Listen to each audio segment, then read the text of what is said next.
मंदोदरी म्हणजे तुम्ही जाग्या आहात. मंदोदरी तिचं नाव होतं. तिला कळालं पती मरण पावलाय, आपलं सौभाग्य संपलं आहे. खूप रडू लागली, कारण ती पतिव्रता होती मंदोदरी. मंदोदरी माता एवढी महान पतिव्रता होती. ती पतिव्रतेच्या यादीमध्ये तिचं पहिलं नाव होतं. एवढी महान ती पतिव्रता होती.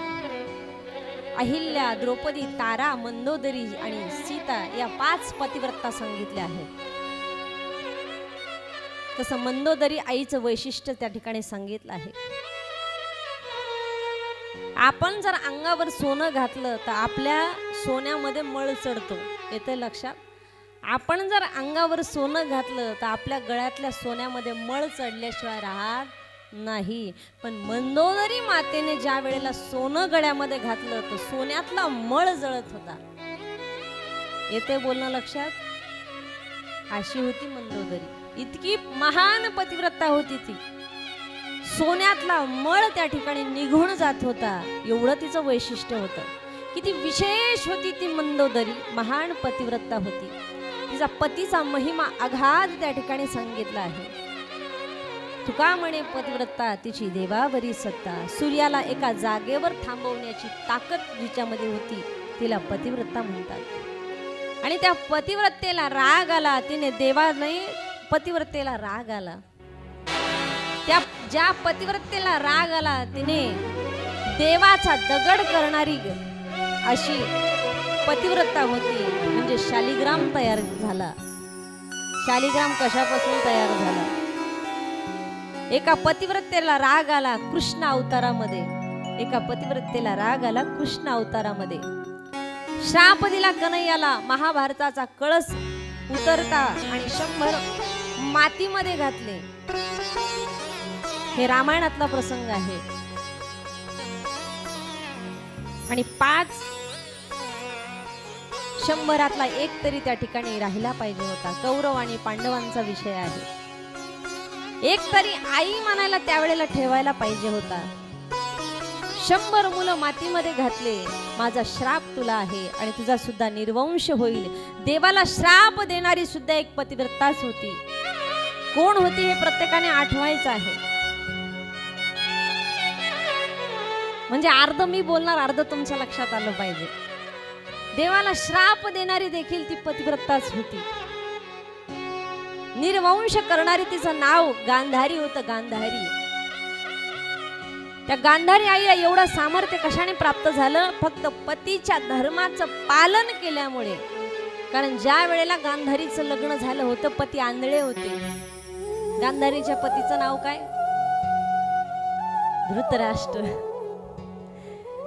धृतराष्ट्र आंधळे होते. धृतराष्ट्राने आंधळे असल्यामुळे गांधारी मातेने ठरवलं, माझा पतीच जर जग पाहू शकत नसेल तर मी तरी कशाला जग पाहू. म्हणून तेव्हापासून डोळ्यावर पट्टी बांधलेली होती. तिला म्हणतात गांधारी.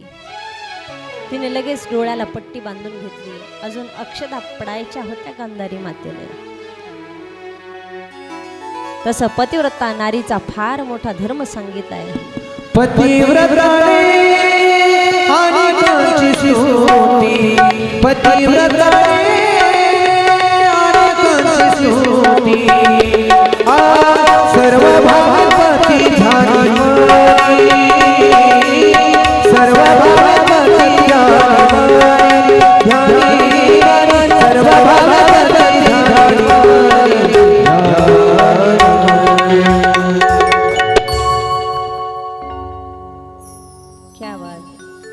सर्व भावे पती. पतिव्रता नारीचा धर्म सांगितलेला आहे. तसं मंदोदरी फार पतिव्रता होती. देवाला श्राप देण्याची ताकद तिच्यामध्ये निर्माण झाली होती. मंदोदरी माता फार श्रेष्ठ. तिला कळालं तिचा पती मरण पावलेला आहे. आपलं सौभाग्य संपलं. रावण मारलेला आहे. रावणाच्या प्रेताजवळ आली. रावणाचं प्रेत पाहिलं आणि हंबरडा फोडून ती मंदोदरी माता रडत होती. रडता रडता रागामध्ये आली ती मंदोदरी. आणि मंदोदरी माता म्हणते, माझ्या पतीला मारणारा मला एकदा दाखवा. कोण आहे माझ्या पतीला मारणारा? फक्त मला एकदा दाखवा. कोणीतरी सांगितलं तो तिकडे दगडावरती बसलेला आहे. जो राम एका दगडावर बसलेला होता, मंदोदरी आई आली आणि रामाच्या पाठीमागून आली. रामाने मातेला पाहिलंही नव्हतं, फक्त मातेची सावली पाहिली आपल्या समोर आलेली. आणि रामाने आवाज दिला, आई साहेब कोण आहात तुम्ही? पायाजवळ पडलेली सावली रामाने पाहिली आणि राम उभे राहिले. आई साहेब, राम भगवंताने मंदोदरीला कधी पाहिलेलं नव्हतं. आई कोण आहात तुम्ही? आई तुम्ही इथे कशासाठी आलात? एका शब्दामध्ये मंदोदरी मातेचा राग शांत झाला. आई या शब्दामध्ये एवढी ताकद आहे, म्हणून परया नारी माते समान. आई या शब्दामध्ये एवढी ताकद आहे, हे रामाकडून आम्ही शिकलं पाहिजे. आणि मंदोदरी मातेचा राग एका सेकंदामध्ये शांत झाला. मंदोदरी माता म्हणती, हे तपस्वी, 20 भुजा 10 मस्तक बलशाली राजा रावणाची दुर्भागी पत्नी आहे मी. मंदोदरी आई, नमस्कार असो तुम्हाला. आई, तुझा पती फार बलवान होता ग आई, शौर्यवान होता, धैर्यवान होता, साहसी होता. तुझा पती खूप महान होता ग आई. आई ग, पण अधमाने वागला ग तो, अधमाने वागला म्हणून मला त्याला मारावं लागलं ग. मी उगाच नाही मारलं तुझ्या पतीला. हे रामा, असं म्हणू नाही. राम प्रभू म्हणायला लागले, माझी बायको चोरीला गेली म्हणून मी नाही मारलं ग, तो अधर्माने वागला म्हणून मी त्याला मारलं. पहा रामाचे काय वाक्य आहेत. श्राप देण्यासाठी ती मंदोदरी माता रामाला श्राप देण्यासाठी आली होती. एवढं पतिव्रता नारीचा धर्म सांगितला आहे, एवढी ताकद होती तिच्यामध्ये. आणि राम प्रभू मंदोदरी मातेला हात जोडून म्हणायला लागले, आई साहेब मला माफ करा. पण त्या वेळेला मंदोदरीने हात जोडले आणि सांगितलं, रामा मला माफ कर, मी तुला श्राप देण्यासाठी इथं आले होते. आणि मग राम प्रभू म्हणतायत, आई तू कशासाठी आली होतीस हे मला माहिती होतं. माझ्या पतीच्या भुजामधलं बळ मला माहिती होतं. रामा, माझ्या पतीचे 10 मस्तक उडवण्याची ताकद एकाही राजाकडे नव्हती. रामा, मला सगळ्या गोष्टी माहिती आहेत. त्यांनी नवग्रहाच्या पायऱ्या केल्या होत्या. 33 कोटी देवांना बंदी शाळेमध्ये, बंदी खाण्यामध्ये टाकून देणारा माझा रावण हा पती होता. भगवान म्हणतायत, आई ग, तुला कळालं का माझ्या आणि राम प्रभू मध्ये काय विशेषता आहे? तुझ्या पतीमध्ये मंदोदरी म्हणते, एक तपस्वी माझ्यासारखी राणी, त्याची पटराणी आहे.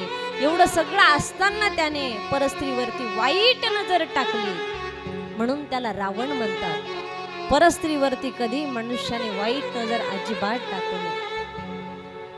जबरदस्तीने त्याने माझ्या पत्नीला अशोकवना, तुझ्या पत्नीला अशोकवनामध्ये घेऊन गेला. पण हे रामा, तुझ्यामध्ये एक विशेषता आहे.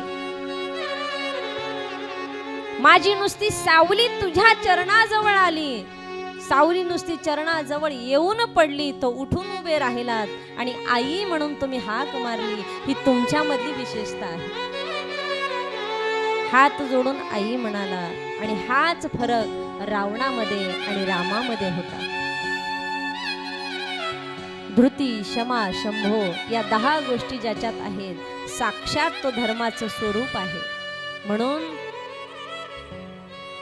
राम संगती जीवनामध्ये त्या ठिकाणी चांगल्याची केली पाहिजे. जीवनामध्ये संगती एवढी चांगल्याची करा. संगती चांगल्याची जर केली तर मनुष्य चांगल्याच्या संगतीला, संत या पदाला प्राप्त झाल्याशिवाय राहत नाही. म्हणून जीवनामध्ये संताचा क्षण आणि अन्नाचा कण कधीही वायाला जाऊ नये. संताच्या संगतीमध्ये बसण्यासाठी भाग्य असावं लागतं बरं. संताच्या संगतीमध्ये बसण्यासाठी सुद्धा भाग्य असावं लागतं. संताच्या पंगतीमध्ये भोजनासाठी बसण्यासाठी भाग्य असावं लागतं.